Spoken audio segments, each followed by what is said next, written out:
Hi hello ನಮಸ್ತೆ welcome to ಖುಷ್ ಮನೆ multi creations. ಇದು ನಾನು ನಿಮ್ಮ ಶಾಂತಿ. ಫ್ರೆಂಡ್ಸ್, ಇವತ್ತು ವೆದರ್ ಎಷ್ಟು ತುಂಬಾ ಫಾಗಾಗಿತ್ತು ಅಂತಂದರೆ ತುಂಬಾ ಕೋಲ್ಡ್ ಆಗಿತ್ತು. ನೋಡ್ಬೋದು, ನಾನು ನಮ್ಮ ಮನೆ ಮುಂದೆ ಡೋರ್ ಓಪನ್ ಮಾಡಿದಾಗ ಆ್ಯಕ್ಚುಲಿ ಕಂಪ್ಲೀಟಾಗಿ ಮನೆ ಮುಂದೆನೂ ಸಹ ಫಾಗಿತ್ತು. ಬಟ್ ಅದಷ್ಟು ಇದರಲ್ಲಿ ಕಾಣಿಸ್ತಾ ಇಲ್ಲ. ತುಂಬ ಅಂದರೆ ತುಂಬಾ ಕ್ಲೋಸ್ ಆಗಿತ್ತು. ಸೊ ಇದೊಂಥರ ಮಾರ್ನಿಂಗ್ ವೈಬ್ಸ್ ಅಂತಲೇ ಹೇಳ್ಬೋದು. ತುಂಬಾ ಫಾಗ್ ಅಂತಂದರೆ ಇದು ಮನೆ ಮುಂದೆ ಇರೋ ಬಿಲ್ಡಿಂಗ್ಸ್ ಅಷ್ಟೇ ಕಾಣಿಸ್ತಿದೆ. ಬಟ್ ಹಿಂದುಗಡೆ ಇರೋದೆಲ್ಲ ಮ್ಯಾಕ್ಸಿಮಮ್ ಮುಚ್ಕೊಂಡ್ಬಿಟ್ಟಿತ್ತು, ಅಷ್ಟು ಇತ್ತು. ಇದು ಆ್ಯಕ್ಚುಲಿ 7:30 ಇದು ತೆಗ್ದಿರೋ ಅಂಥದ್ದು ಇದು.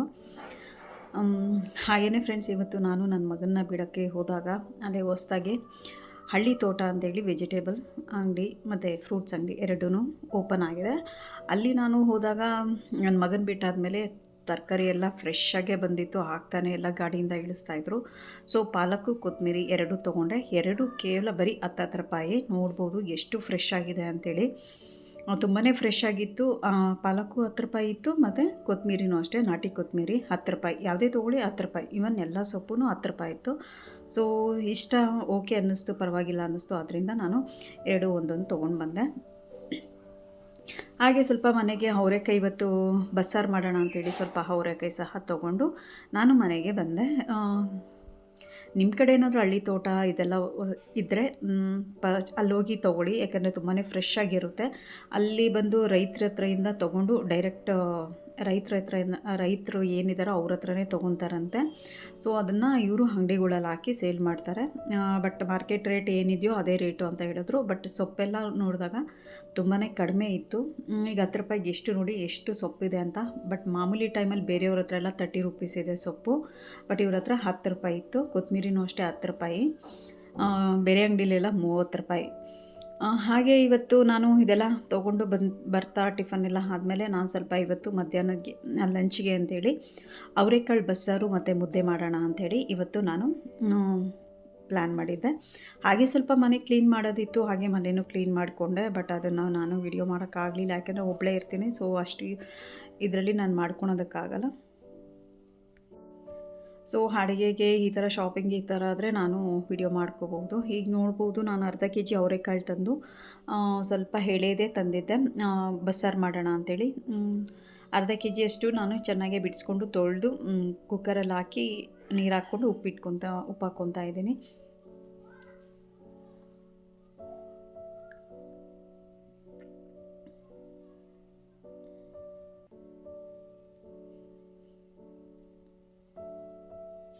ಇದು ಜಸ್ಟ್ ಒಂದು ಕೂಗಿದ್ರೆ ಸಾಕು.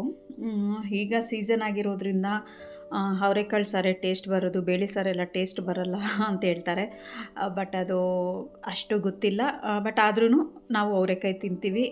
ಈವನ್ ಈ ಚಳಿಗಾಲಕ್ಕೆ ಬಸ್ಸಾರು ಉಪ್ಸಾರು ಇದೆಲ್ಲ ತುಂಬ ಚೆನ್ನಾಗಿರುತ್ತೆ ಅಂಥೇಳಿ ನಾನು ಇದನ್ನು ಮಾಡ್ತಾಯಿದ್ದೀನಿ. ಯಾಕಂದರೆ ಇವತ್ತು ತುಂಬಾ ಕೋಲ್ಡ್ ಇದೆ, ಮತ್ತು ಬಿಸಿಲು, ಆಚೆ ಹೋದರೆ ಬಿಸಿಲು ಕೂಡ ಹಾಗೇ ಇದೆ, ಇಲ್ಲ ಅಂತಲ್ಲ. ಬಟ್ ಮನೆ ಒಳಗಡೆ ಇದ್ದಾಗ ಮಾತ್ರ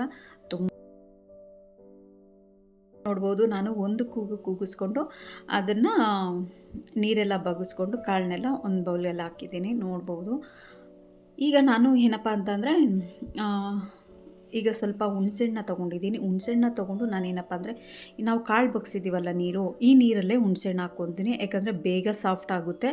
ಅಮ್ಮ ಇದೇ ಥರ ಮಾಡ್ತಾಯಿದ್ರು. ಸೊ ಅದನ್ನೇ ನಾನು ಫಾಲೋ ಮಾಡ್ತಾಯಿದ್ದೀನಿ. ಬೇಗ ಮೆತ್ತಗಾಗುತ್ತೆ. ಮಿಕ್ಸಿಗೆ ಹಾಕ್ಬೇಕಾದ್ರೆ ನಮ್ಗೆ ಅಲ್ಲಲ್ಲಿ ಅಂಟ್ಕೊಳಲ್ಲ, ಕ್ಲೀನಾಗೆ ಇದಾಗುತ್ತೆ. ಹಾಗೆಯೇ ನಾನು ಒಂದು ಪ್ಯಾನಲ್ಲಿ ಜೀರಿಗೆ ಮೆಣಸು 1 ಟೇಬಲ್ ಸ್ಪೂನಷ್ಟು ತೊಗೊಂಡಿದ್ದೀನಿ.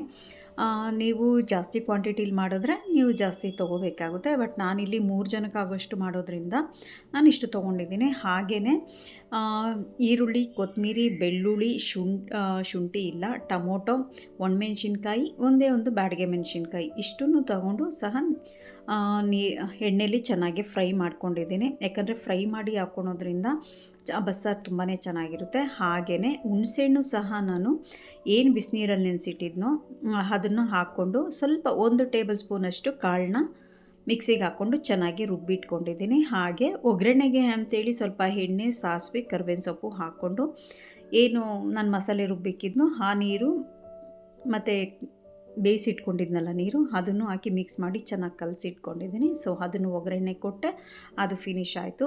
ಹಾಗೆಯೇ ಇಲ್ಲಿ ನೀವು ನೋಡ್ಬೋದು, ಕಾಳಿಗೆ ನಾನು ಸ್ವಲ್ಪ ಬೆಳ್ಳುಳ್ಳಿ, ಈರುಳ್ಳಿ, ಸ್ವಲ್ಪ ಕರಿಬೇವಿನ ಸೊಪ್ಪು ಹಾಕಿ ಕಾಳು ಹಾಕಿ ಚೆನ್ನಾಗಿ ಫ್ರೈ ಮಾಡಿಕೊಂಡು ಹಾಗೆ ಕೊತ್ತಂಬರಿನೂ ತೆಂಗಿನಕಾಯಿ ಸ್ವಲ್ಪ ಟೇಸ್ಟ್ಗೆ ಹಾಕ್ಕೊಂಡಿದ್ದೀನಿ.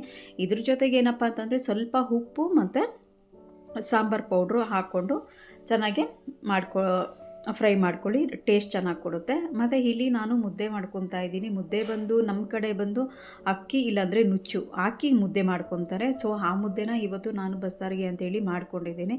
ಸೊ 2 ಮುದ್ದೆ ಆಗೋಷ್ಟು ಮಾಡ್ಕೊಂಡಿದ್ದೀನಿ, ನೋಡ್ಬೋದು.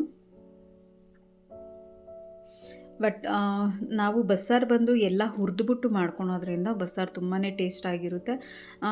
ಮತ್ತು ಮುದ್ದೆಗಂತೂ ಇನ್ನೂ ಚೆನ್ನಾಗಿರುತ್ತೆ. ಬಟ್ ಜಾಸ್ತಿ ಗಟ್ಟಿ ಆದ್ರೂ ಅಷ್ಟು ಚೆನ್ನಾಗಿರಲ್ಲ. ಬಟ್ ತೆಳ್ಳ ಇದ್ದರೆ ಸಾರು ಮಾತ್ರ ತುಂಬಾ ಚೆನ್ನಾಗಿರುತ್ತೆ ಅಂತಲೇ ಹೇಳ್ಬೋದು. ಆದ್ದರಿಂದ ನಾನು ತೆಳ್ಳಗೇ ಮಾಡ್ಕೊಂಡಿದ್ದೀನಿ ಸಾಂಬಾರನ್ನ.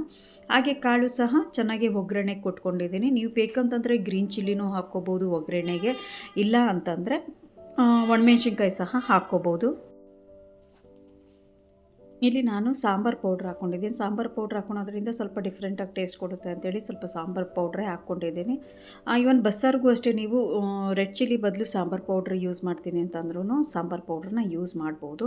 ಬಟ್ ತುಂಬಾ ಚೆನ್ನಾಗಿರುತ್ತೆ, ಟ್ರೈ ಮಾಡಿ. ಇಷ್ಟ ಆದರೆ ಲೈಕ್ ಮಾಡಿ, ಶೇರ್ ಮಾಡಿ, ಕಮೆಂಟ್ಸ್ ಮಾಡಿ. ಹಾಗೆ ಇನ್ನೂ ನನ್ನ ಚಾನಲ್ಗೆ ಯಾರೆಲ್ಲ ಸಬ್ಸ್ಕ್ರೈಬ್ ಆಗಿಲ್ವೋ ಸಬ್ಸ್ಕ್ರೈಬ್ ಆಗಿ, ಬೆಲ್ ಐಕನ್ ಪ್ರೆಸ್ ಮಾಡಿ, ಆದಷ್ಟು ವೀಡಿಯೋನ ಶೇರ್ ಮಾಡಿ.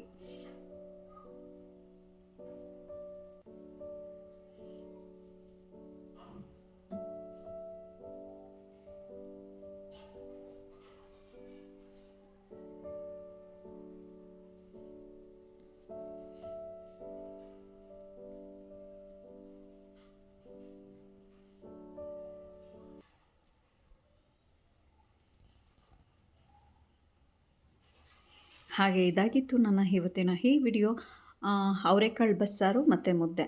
ಈ ವಿಡಿಯೋ ಇಷ್ಟ ಆಗಿದರೆ thank you friends, thanks for watching. ಇಷ್ಟ ಆಗಿದರೆ ಲೈಕ್ ಮಾಡಿ.